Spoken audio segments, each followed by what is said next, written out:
Assalamu alaikum, hello and welcome. I'm Shazia joining you on Unity FM 93.5 FM on the Nutrition Show. Really excited to have you all join me today for a discussion on health and well-being through nutrition. I hope that what you hear today will serve you and your family and those that you influence with better health and well-being through a nutritional perspective. So, quite naturally, I'd like to kind of talk more about Ramadan today. So, if you listen to one of my very first shows, I talked about Ramadan and what it meant from a nutritional perspective. And it may have been a little bit overwhelming for many. So, I thought I'd do a kind of a follow up to that initial talk and maybe talk to those people who are perhaps still sitting on the fence about nutrition, maybe finding it difficult to get started, maybe feeling a bit overwhelmed, thinking that it's not really for them.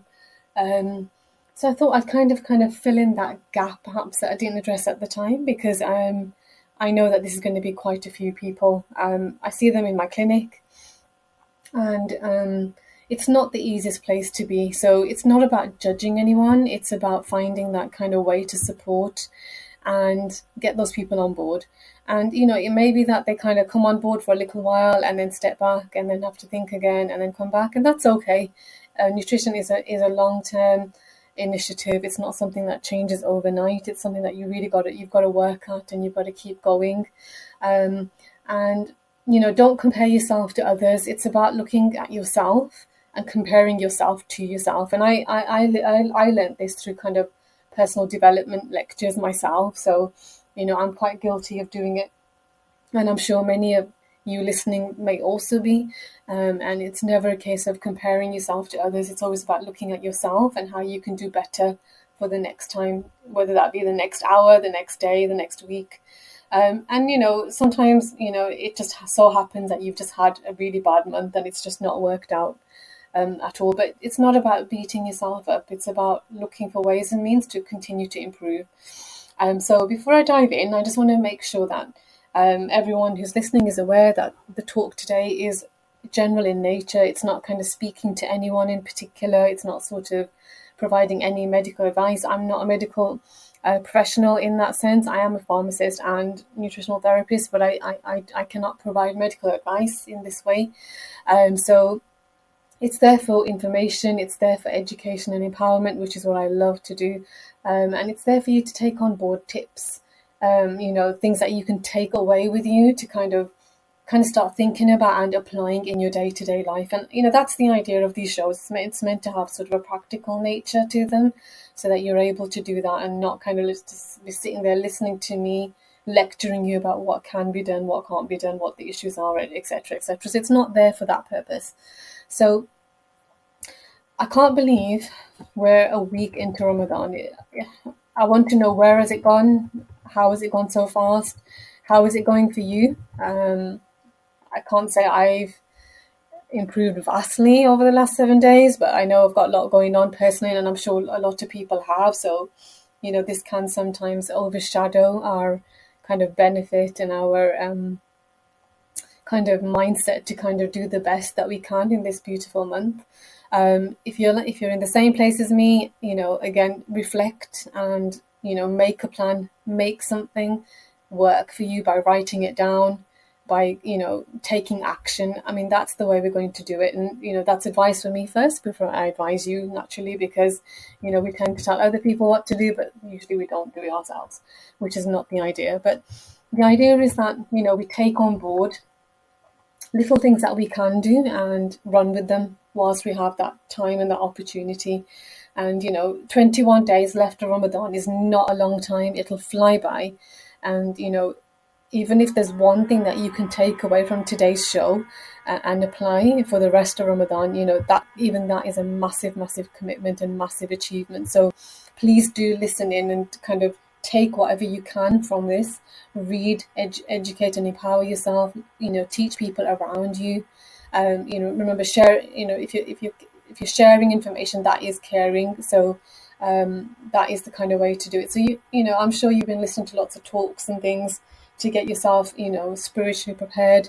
I think what's kind of been hard for me, and I'm sure this is going to resonate with everyone in some shape or form, is the difficulty that we're seeing for our brothers and sisters across the globe when it comes to lots of things that are happening, and in particular the food aspect and the lack of food and starvation and these types of things. And I was listening to a talk just recently by a very beautiful scholar and it kind of spoke really well to me, and I think I really needed it, in the sense of the guilt that I might be feeling when I'm breaking my fast, knowing that people across the globe haven't got food to not just break their fast with, but just not to eat at any time of day, whether that's suhoor, whether it's because they need to eat regularly because of a medical issue, whatever it may be.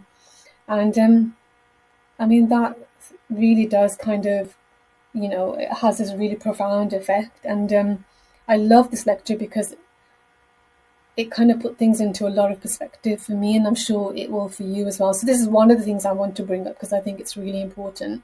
Because while we're talking about making nutritional improvements in our food, it's just about, first of all, appreciating the food that we actually have, whether it's nutritionally incomplete or deplete or not the best in terms of its kind of support for our health. But it's just kind of, first of all, having that gratitude and that appreciation, which is so big, just on the basis that people out there haven't got the basics. And even when they've got access to some of these basics, there's horrific things going on. I'm sure you don't need me to tell you what these are. It's all over social media. It's there, and we're seeing it, and it does hurt. And you kind of, even as someone who's advising about food, seeing that the nutrition does for that reason take a back seat. But that doesn't mean that just because we've been blessed with rizq, with food, we choose to eat the lower quality when we have access to something that's of higher quality, that's going to serve our bodies better. So these are like multiple blessings we were already experiencing. The fact that we've got to Ramadan, the fact that we've got through a week of Ramadan, the fact that we've got food, ample food at our fingertips. We're having these mini parties every evening when we're opening our fast at iftar. These are all kind of ample opportunities that we need to be grateful for. And I just wanted to put that in there because it's kind of really hit me hard this year. And like I say, everyone I speak to, everyone, whatever I'm seeing, people are feeling the same thing. And on the back of that, I think it's important then to realize that, how do we appreciate food at its best in terms of what we have access to within our capacity, but also recognize that we have this faith connection as well. And I think from this talk, what I kind of picked up and what I kind of took away from it was that if you are having these parties every night, and there's nothing wrong with that, so to speak, but just to kind of have that kind of deeper thought and reflection, to kind of tone things down a little bit. And not only does that kind of put us in a better spiritual perspective, because we're thinking more about others, and extravagance has never had a place in our faith anyway. It's always been about the middle path. But it also makes us realize that actually, whilst we're kind of toning things down, we can also think about what it is that we're eating as well. So it has like this double benefit. And I think that's really, really beautiful. I think that's quite key to, making the most of Ramadan, most of our spirituality, our growth as individuals, our growth as human beings, our growth in terms of our love for others, whether those people are, Muslim or not, humanity is something that we all share, and goes without saying that, we care for everyone, regardless of whether, they have a particular religious, kind of affiliation or not. When it comes to human suffering, I think we all have this kind of shared, concern. And I think that's a really beautiful thing. And I think this time of the year really does bring that out. And we know that, Muslims, may God bless them, they are more generous at this time of year. We know that from the charities that are, given, and, the events that take place. So, bearing all of that in mind, this is kind of now speaking to those people who perhaps, have struggled trying to understand how nutrition can be beneficial in terms of looking at what you're actually putting into your body, as well as looking at kind of your longer term journey in the sense of making a start. Because Ramadan, as we know, is a training ground. It's training us not only to have that deeper connection with God, which is the main reason why we fast. We develop that character of piety, that connection with God, that that kind of betterment in ourselves, but it's also having all those collateral benefits that Ramadan brings. So, we're looking after our health better because we're eating better. We're choosing to kind of, develop our routines around good food. We're eating twice a day. So, we're not kind of like those people who are maybe otherwise snacking all day. I know when I've had a bad day, I will just eat all day, and I'm like, what am I doing? When I think about it, why have I been doing this? And it's because you're just stressed out and you're eating when actually you might actually be thirsty.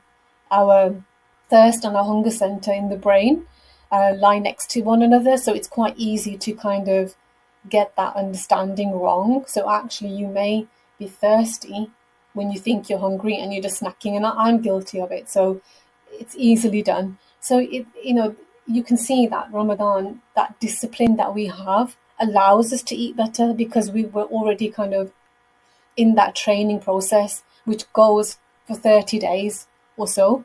And you can't just say, okay, I'm not going to fast today. It's not, that's not kind of the norm, unless there's a reason for you not to be. Obviously, I'm not saying that you should or shouldn't fast. This is obviously down to yourself and your medical provider and the scholars that you follow. But for those people who do the 30-day run, as would be expected in a normal healthy situation, then you know that you're going to be subjected to that discipline, and it's going to allow you to develop those good habits naturally.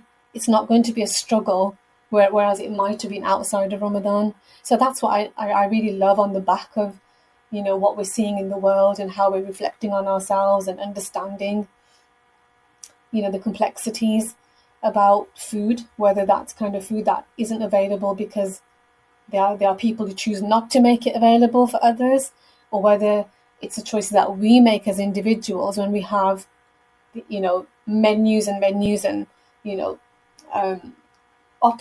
endless options of foods available to us. So look at the extremes and look at the way we can actually utilize those to benefit ourselves and others as well. Obviously, it goes without saying that our prayers are with our brothers and sisters across the globe, whether they're brothers and sisters in humanity or in faith, and that we ask Allah to make their situation easier. Prayer is always the first thing that we should turn to when trying to make any change, whether that's for ourselves and for others. So what I guess I want to really talk about today then is kind of looking at the bigger picture. So for those people who are sitting on the fence thinking, okay, I don't want to eat, I can't eat because I'm feeling guilty, and then on the back of that, I can't eat anything unless it's deep fried, or it's from the local restaurant, or I'm not going to do anything because I'm too tired, because I'm working in Ramadan, I've had no time off. It's kind of speaking to those people, and it's not, again, as I've mentioned, from a place of guilt. It's more so from a place of discipline, looking to a better future for ourselves and for others, and serving our bodies as well as we can, whilst we undergo this kind of amazing opportunity to better ourselves in so many different ways.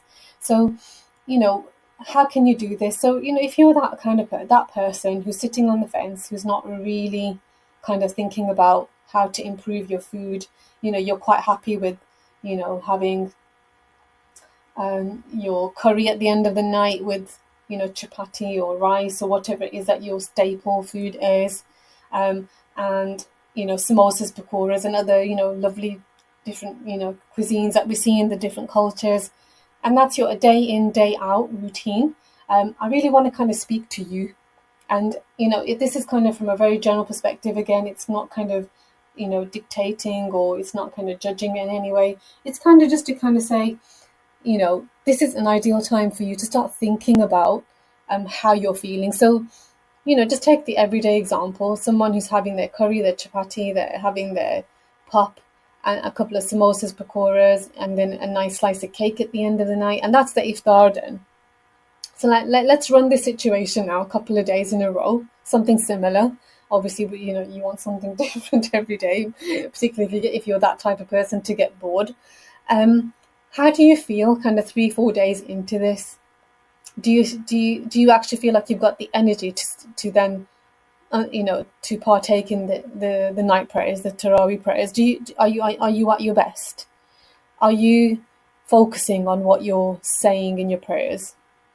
Are you engaged with the recitation of the Quran, or when you're making your supplications? Are you actually thinking about what you're trying to request, what you're kind of trying to connect with, how you're trying to kind of get to that higher level of spirituality? Or are you feeling brain fogged? Are you feeling lethargic? Are you ready for bed? Are you ready to crash? So whether you like it or not, that's what I find in clinic. People who don't look after what foods they're consuming, they might enjoy the moment. It's like amazing taste, flavors, smells, everything. It's kind of like that buzz of that situation when you've opened your fast. But how do you feel afterwards? Do you kind of think, oh, okay, was that worth it? Was it kind of conducive to what I needed to do next? Because remember, you're going to be doing it all over again the next day. Okay, you're going to be fasting again the following day. And how do you feel when you've got up in the morning, if you do go back to sleep? I know people have varying routines at this time of year. How do you feel in the morning when you're trying to partake in the blessed suhoor meal? So there's a blessing in this meal. Even if you take a small amount, it's a very blessed meal to kind of consume before you start your next fast. How do you feel? Have you actually got space for more? Have you got the energy to want to get up and prepare something in the morning? I mean, obviously, one of the tips is to prepare something the night before, which is what we do. So we'll have eggs and things prepared, ready for the morning, and I'll do some shakes and salads. They're just ready to go for the morning. So you can actually just have something very quickly and then get into your worship in the morning, especially if you want to do some, extra, prayers before you get into Fajr. This is kind of something that you want to ask yourself, and only you will know, because your body will be telling you this. Your body will be saying, perhaps that was a bit too much last night. Maybe I overate. And it's easier to do because, maybe, you're kind of famished by the end of that fast. Maybe you've had a really long day at work, you're really tired. All you just want is some of that sugar, that fat, that salt, that those are all addictive foods. It's natural for you to want to, incline to those foods, but it's about getting a bit more cleverer with you and I hate to say it this way, but it's almost like tricking your brain to think, okay, this food tastes great and it's going to serve me as well.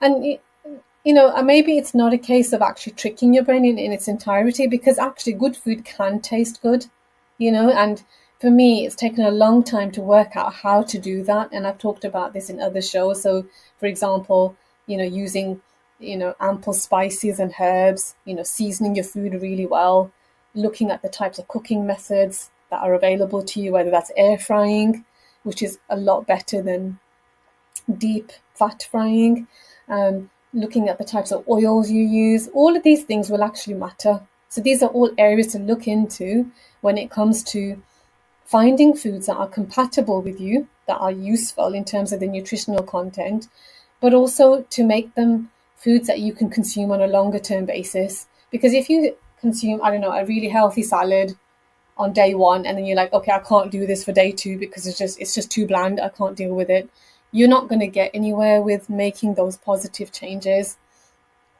So it's about finding, first of all, foods that are good for you, and then looking at ways to make them palatable. Okay, so, so for example, I know people who will not eat an avocado. whatever you do, they will not eat an avocado. And avocados are an amazing source of healthy fats, and you've got lots of fiber in them as well, and they're just amazing. I mean, I know when I don't have avocados, I know I'm missing something in my daily kind of routine of nutrition.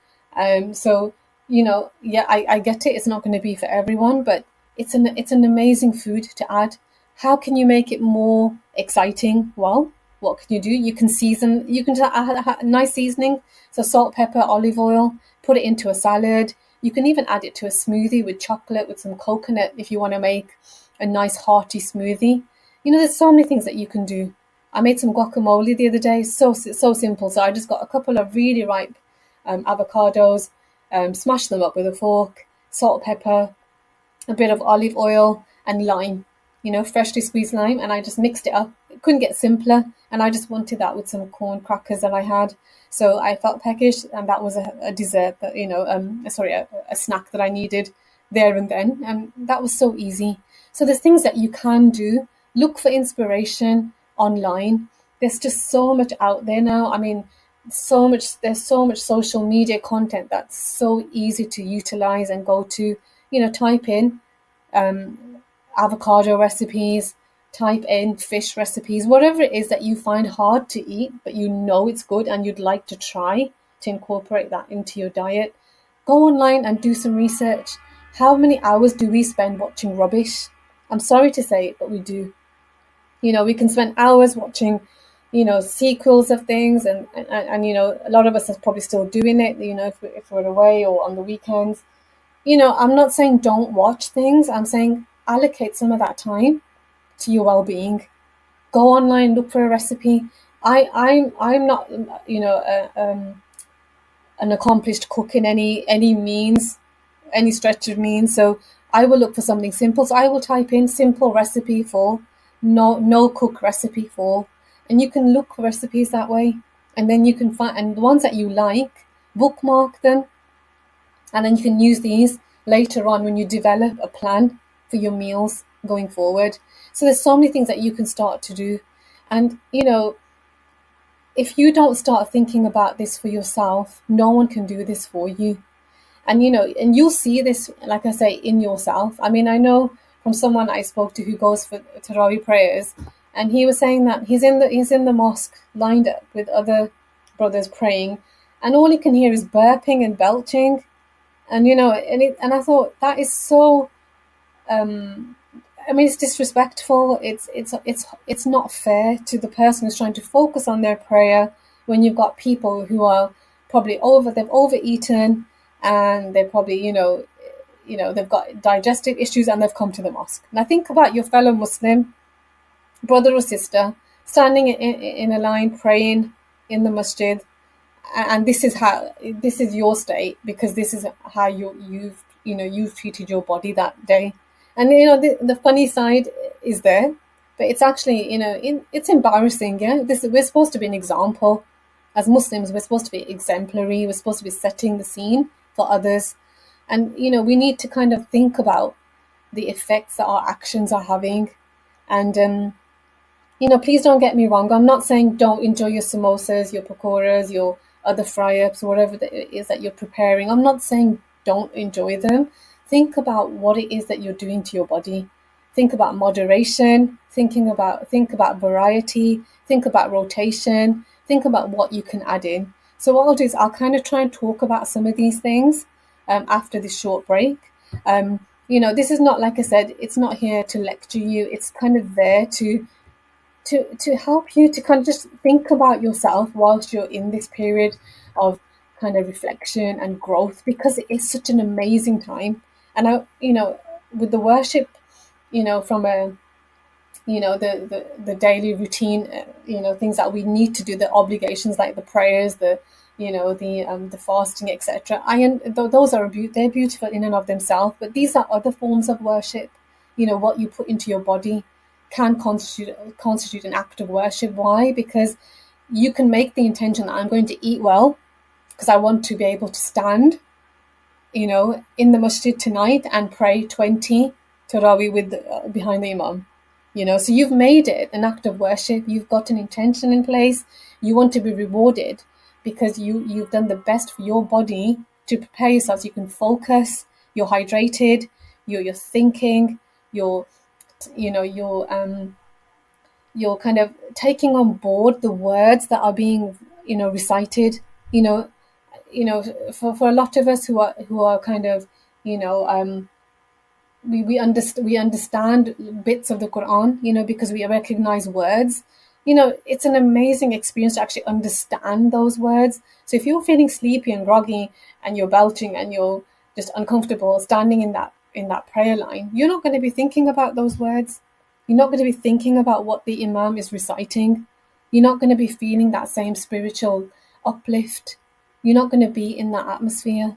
So you can see how food affects our behavior and our actions and our discipline and our achievement. And I think that's what I really want to kind of get down to. So it's not judging anyone. I mean, I know I feel like that sometimes, and I'm guilty of it. We all are, to different levels. But it's about bringing that topic up and actually discussing it and making people aware. So you might be thinking, oh, that could be me, and this is, again, it's not to kind of judge you. It's to kind of make you understand that actually there are things that you can do, and there are ways and means of making things work for yourself, as well as others, if you can make little tweaks. And that's what I want to talk about. So, I mean, I'm sure there's a lot there that I've said already, and I want to kind of get more practical after the break. So please stay tuned as we go for this short break. So you're joining me, Shazia, on Unity FM 93.5 FM on the Nutrition Show, back in a short while. Okay, assalamu alaikum. Hello and welcome back to the Nutrition Show. You're joining me, Shazia, on 93.5 FM, Unity FM, and I was talking before the break about concepts around the things that are happening in the world today as we've approached Ramadan, being 7 days in, and how that can help us to understand and reflect on how we are as Muslims, how we behave, how we take these things on board, how we digest them, and then to also then come down to an individual level and start to apply them in our day-to-day life, whilst accepting and appreciating everything that's going on around us. So I think the point of my shows, as I mentioned, is to kind of give people a little bit of practicality to kind of take away and apply, because I do find that, just kind of talking about things for the sake of talking doesn't really have that impact, especially not when you're kind of trying to teach concepts about nutrition to try and get people moving forward, however small those steps may be. So I think I want to kind of try and focus on this kind of last part of the show, on the things that you can do. So as you know, if you were listening to the first part of the show, I'm kind of talking to those people who are kind of sitting on the fence, and maybe those also who are just kind of like, I just need to get through Ramadan. I can't cope with making drastic change. I haven't got the time. I'm too busy. I haven't got any holiday. I'm tired. Whatever it may be that they're experiencing for themselves as individuals. And, we all do experience these things. And, these are all part and parcel of the whole program, so to speak. But it's also about kind of getting clever with the way you're feeling, and utilizing moments, opportunities, whatever they may be, however small they may be, to kind of get yourself up a notch when it comes to your nutritional well-being. So that's kind of what I'd like to do. So before I dive in, I just want to make sure that everyone who's listening is aware that this information is for education purposes only. It's very general in nature. It doesn't constitute medical advice in any way. It's there for you to kind of take on board, see what could work for you, maybe kind of resonate with some of the things that I'm talking about, and then, do this for your family and for your friends as well. So the idea is to always kind of share the information on a general level, get people looking into things for themselves, and trying to kind of better themselves day by day. And, stepping back isn't a problem, as long as the net movement is forward, as I say, and, kind of doing as much as you can in terms of, serving that body of yours, because remember, your body is a vehicle. It's been given to you as a gift. It's an amana. and we're going to be accountable for our body. The way we go when we go back to God, as we believe as Muslims, we're going to return to our Creator one day.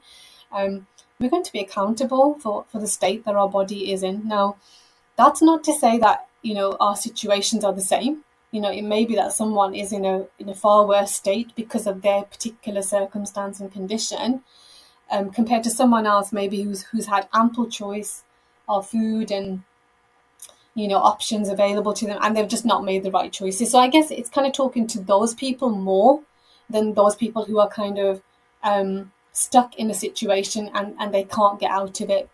It's something that's not within their control. So it's looking at those people who have the capacity to make change in a positive way, and then we can actually then start to see how to filter that change down to others. That's the idea. So the first thing I want to kind of say is, and this is going to always be one of my first key areas of change, is to look at the water that we're consuming. Are we hydrated? For people who don't normally drink well enough outside of Ramadan, you probably find that you're probably even worse when it comes to Ramadan, because obviously the eating and drinking hours are reduced. Now, we have to get more disciplined with our water intake, and actually be mindful, from a purposeful kind of perspective on getting that water in. Now, if we're not drinking enough water, we're dehydrated, it's going to make us feel tired and lethargic, and we're not going to be able to, do the best when it comes to our other acts of worship. So you want to be kind of thinking about, how much water am I taking in? What kind of fluids am I consuming? Can I do more? How do I do more? And, kind of looking at how your body then responds. Okay, so, I've talked about, downloading a water app. I've talked about having a marked bottle, a big bottle, where you put the hours along the side about what you've got to consume within what time frame. And you want to be doing this throughout the hours that you are eating and drinking. You don't want to be consuming huge amounts of liquid in one sitting at any one point in time, because you don't want to be diluting your blood to that level and dropping your blood pressure. That's going to cause huge problems. You want to be doing this gradually over the hours that you're awake and you're allowed to be eating and drinking. And the ways that you want to consume this is looking at filtered water, flavored waters. You can look at sort of sparkling, unflavored waters. You want to go for clean things. Okay, you don't want to be like pop and things like this. You want to be cutting it down. Not everyone is ready to do that, and I understand that. But you want to start thinking about what these beverages, these flavored, colored, sweetened, what liquids are doing to your body. Are they doing you good, or are they not doing you good? If you're having a little bit because you've had some fried food or whatever, something heavy, and you want to kind of like just, it's kind of accompanying your meal, then that's fine. But in the longer term, you want to think about, what is it doing to your body? If you're consuming cans and cans of pop, you really do want to start looking at your fluid intake sources, because you are going to be paying for the consequences of that. Sugar is a huge problem. It's one of the biggest problems we see as nutritional therapists. Sugar ages us. It's going to age us, and that's literally what it's doing. It's making us older than we are. Now, who wants to be older than they are?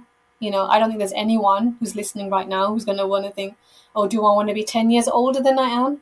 No. You want that youthfulness, so that why? So you look better, you feel better in yourself, and you're able to worship better. Okay, you don't want to age yourself unnecessarily. So think about drinks in this capacity. Okay, now lots of people talk about 8 glasses a day. What I say to you is, make sure that your urine is a light coloured liquid during the day. So this would have been on a normal day. But obviously when you wake up first thing from a period of sleep, your urine is concentrated and it will naturally be a darker yellow colour. So don't be alarmed by that. That's normal. It's just that you want to be increasing your fluids to a safe level, dependent on your own needs. So if you've got medical conditions, check in with your medical prescriber, your practitioner, whoever that might be, to check what they say about your levels. But by and large, the majority of us do need more liquids. Okay, so your skin should be looking bright and taut. You should be feeling energetic, you shouldn't be tired. These things should not be there. And, obviously with some sleep deprivation because of routine changes, that's understandable. But by and large, you should be feeling quite refreshed. Okay, so you want to be doing that. And those are ways that you can actually start to get them in. You can also increase your water intake through foods that are high in water content. So think about lettuce, cucumber, citrus fruits like oranges, melons. There's so many options out there. So if you just go online, pop it into your browser, foods rich in water content, and you'll get a whole list.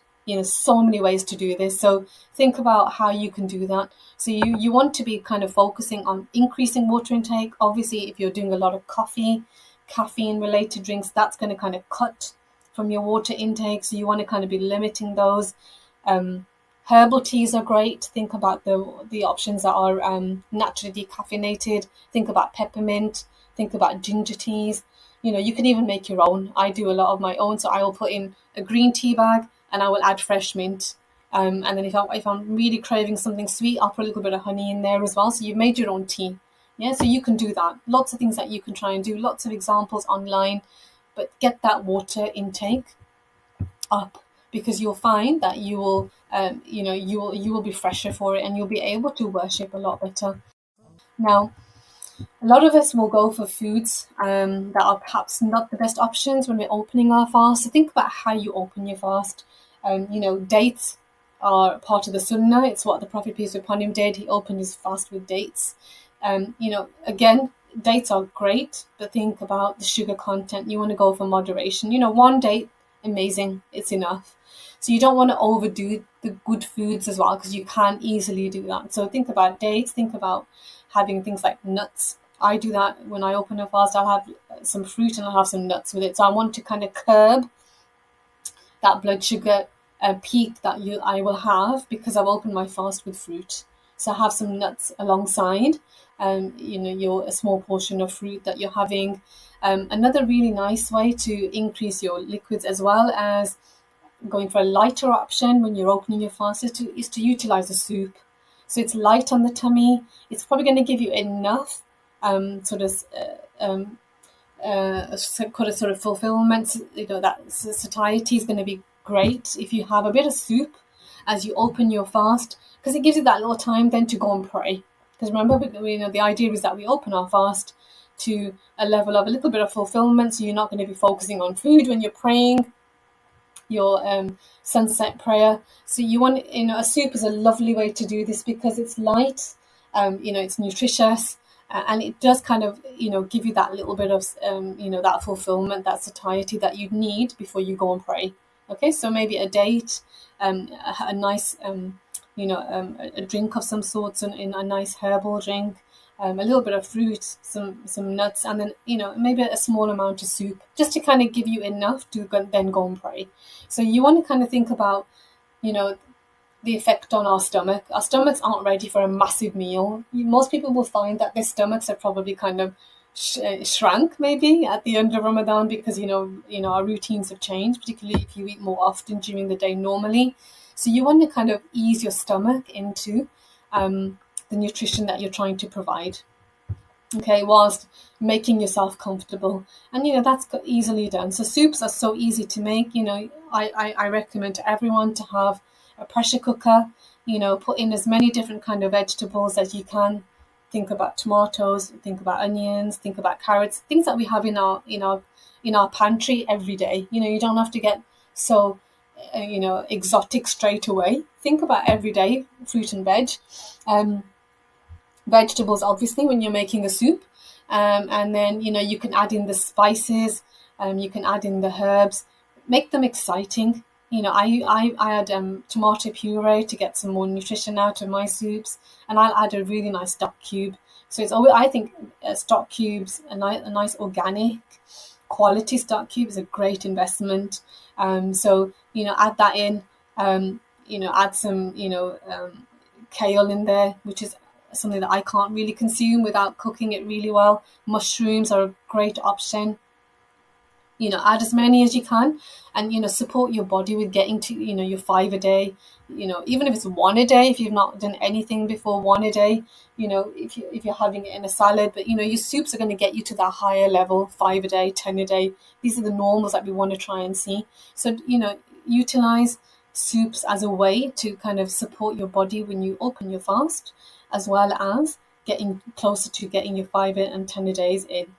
Not easy to do when you've not done them before, but you can do that. And again, if you go online, you'll find lots of really nice recipes for soups. Start with something really simple, even if there's 3 or 4 different vegetables in there, it's not a problem. But start somewhere and use Ramadan as a training ground to get you into your soups. Make a batch that it gives you 2 or 3 days. You probably don't want to go past 2 days really, because you'll get bored, and then you can do something else like a smoothie instead for days 3 and 4, for example. And this time, think about utilizing less fruit, more vegetables, because you want to make it such that you're not making a sugary concoction for yourself. You want to be kind of utilizing as many vegetables as you can, and you want to be giving yourself that nutrition boost as you open your fast. And you can do that for suhoor time as well. You can do that for both meals, iftar as well as suhoor. It's going to allow you to kind of bump up that nutrition in a really easy, simple way. So those are ways that you could do that. Remember, and fruit and veg, you can use, when it comes to vegetables, frozen options are amazing, even with fruit. I wouldn't really go for canned, because canned, and I'm talking about fruit in this instance because of the sugar content. You want to kind of avoid things like that.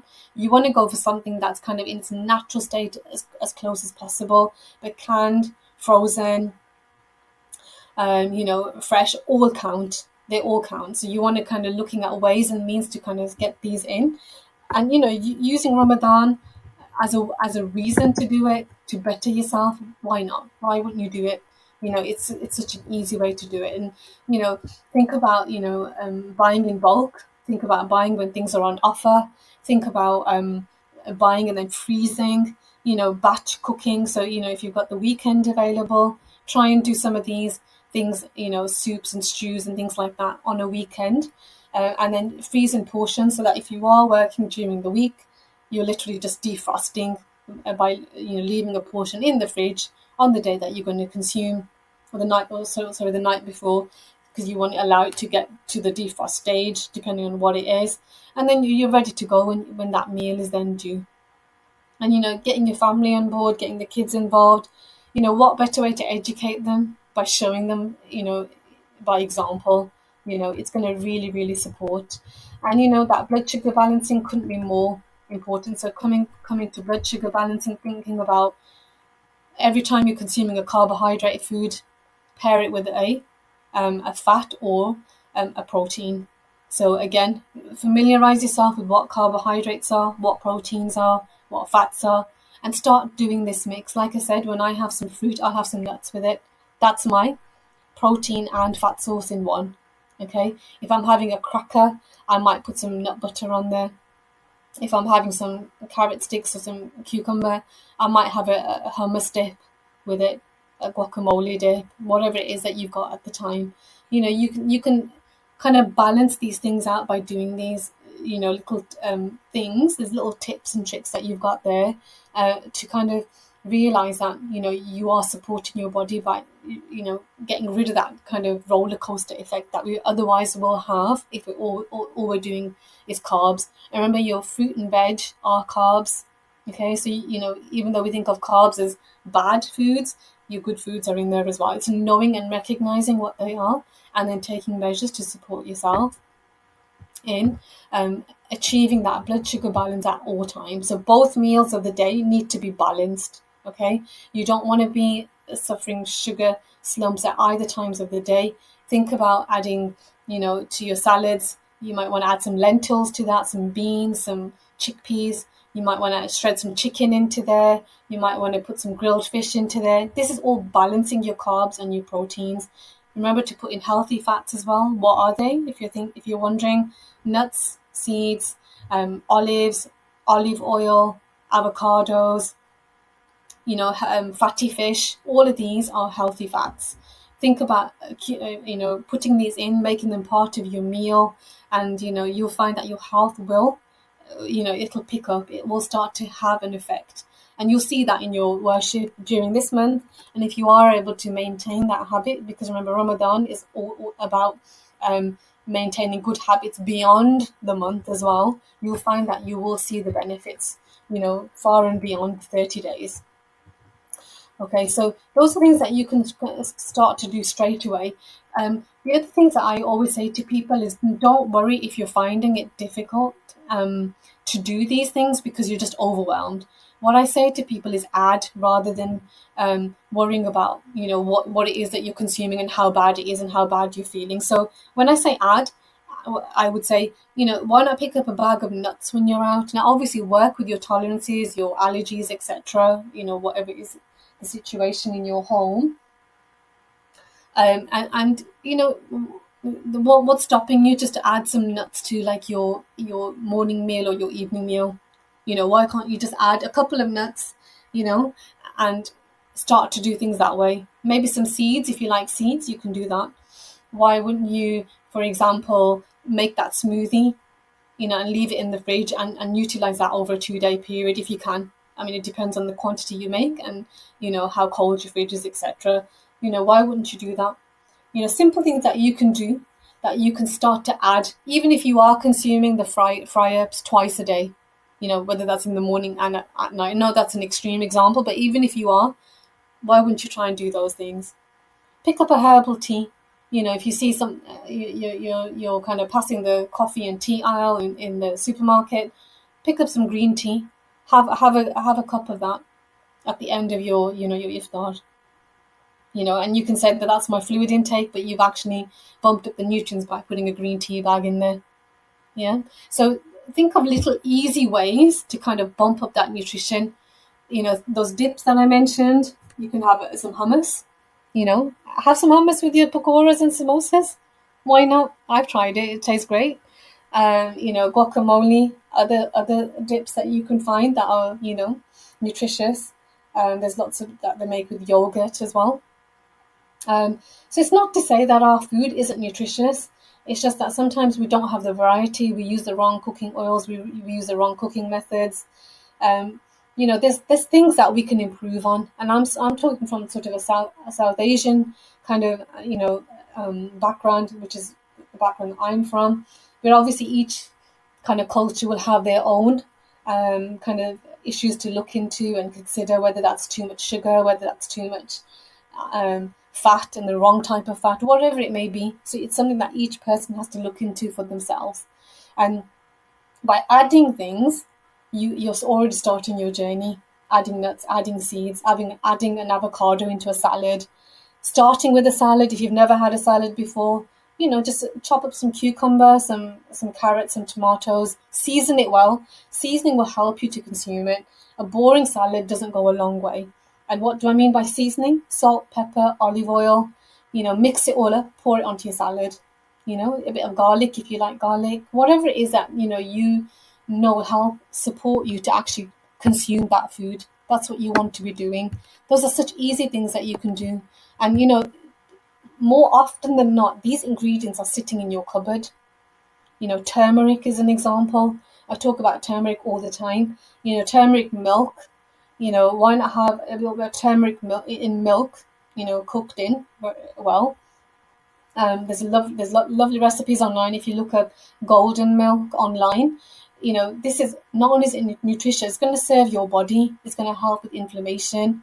We want to be helping our bodies get to a good state of functionality and reducing that inflammation, that stress that we have on our minds and our bodies every day. These are all ways and means that you can start to kind of make change without even doing anything overly strenuous. It's there, it's easy. And then when you start to realize that actually it's not as hard as it seems, you're going to want to start then taking out the foods that are causing you problems. Now, in my clinics, I take foods out depending on the individual circumstance. So if I know that I've got a patient who's extremely inflamed and they really need to cut down, I will try and make them go cold turkey. Now, that's not for everyone, and that's certainly not for the purpose of the show today. But it's, this does need to happen for some people. But as you get stronger in yourself and you start to see the benefits for yourself, you'll start to see why that's important as well. So it's an investment, it's an educational opportunity. It's it's kind of it's there for you to take on board and realize, actually, this is something beautiful. It goes in line with our faith. It's in line with Ramadan. It's in line with so many things our faith teaches us: humanity, love, connection, all these things, that only bring about good. That's why I love nutrition so much, and that's why it resonates so well with me, because it kind of aligns with my values, not only as a human being, but as a Muslim as well. So, these are things I kind of want to really kind of hit home. And it's never about judging someone. Even in our faith, we know faith goes up and down, and in the same way, nutrition goes up and down. So it's not about, you know kind of, labeling yourself or being labeled by others, as inadequate or insufficient. It's about working to your best, understanding why you're doing it, and then you'll find that the effects will, build up as you start to take action. And those actions can be really small. I've talked about other things like having a hearty breakfast. So oatmeal is great. Chia pudding is an example as well. And a really good smoothie. All of these can be amazing. Boiled eggs, fried eggs, whatever you want to, however you want to prepare them. These are all really nice ways to kind of get yourself ready for that fast during the day. And, mix and match things. Don't eat the same thing all the time. If you prepared a really healthy iftar and you've got leftovers, use them for your suhoor the next day. You don't have to get up and prepare something. And it's all about being clever with the way you do it. So, these are little tips and tricks that, you can utilize to help get yourself into a better place this Ramadan going forward. You know, carry the good things that you've done forward past Ramadan. Don't just kind of do it as a one-off and think, oh, okay, it was Ramadan, I did it, I was able to worship better, etc. Use it as a way to kind of propel yourself after Ramadan, because remember, good habits, you should be keeping them, as well as getting rid of bad habits and keeping them at bay. So it's about kind of that ongoing process of reflection, of growth, of discipline, because we're here for a purpose. And if we're not putting all those cogs into place to get to our end goal, something is going to fall apart along the way. And I think that's really key. Just having that goal in mind, as I was saying to my client, have that goal in mind, and that will always help kind of get you back on track when you fall behind. So I hope that's kind of helped a little bit. Wasn't meant to be a rant. It was meant to be more kind of just to kind of share some feelings and thoughts, and how, we can find betterment even in really difficult situations. And whilst we can't do a lot for our brothers and sisters across the globe, remember, we can always pray for them. We can, partake in charity work. We can, be a voice for the voiceless. We can do all these things, and you can see how all these things align. And for us to be able to do all these good things, we need to have our body in the best place. Okay, if you're sick and at home, you can't stand up for a good cause. You can't go to a meeting where something useful is being discussed. You can't do these things. So you've got to think about where you've got to start if you want to do all these amazing things. And I'm sure each and every one of us is so, focused on wanting betterment in this world. And, all these things are all part and parcel of this. So, get yourself into a good place so you're able to do good things. So I'm going to stop there. And I really hope that there's something here that you've heard today that's kind of resonated with you, or you've kind of thought, yeah, I know what she's on about. She's kind of like, she's got a point there. And it helps you to get onto your own journey on looking after your body better, serving yourself better, serving your community better. So I'd love to hear your thoughts, as always. It's always good to hear what people think, what people have found to be useful, and share with others in your community, get other people to look into things as well. I'm grateful for another opportunity to connect with you. Please remember us in your du'as, and I'll remember you in ours, and all the ummah as well, all the people across the globe. Take care until next time. So this is Shazia on the Nutrition Show on Unity FM 93.5 FM. Take care until next time. Wassalamu alaikum.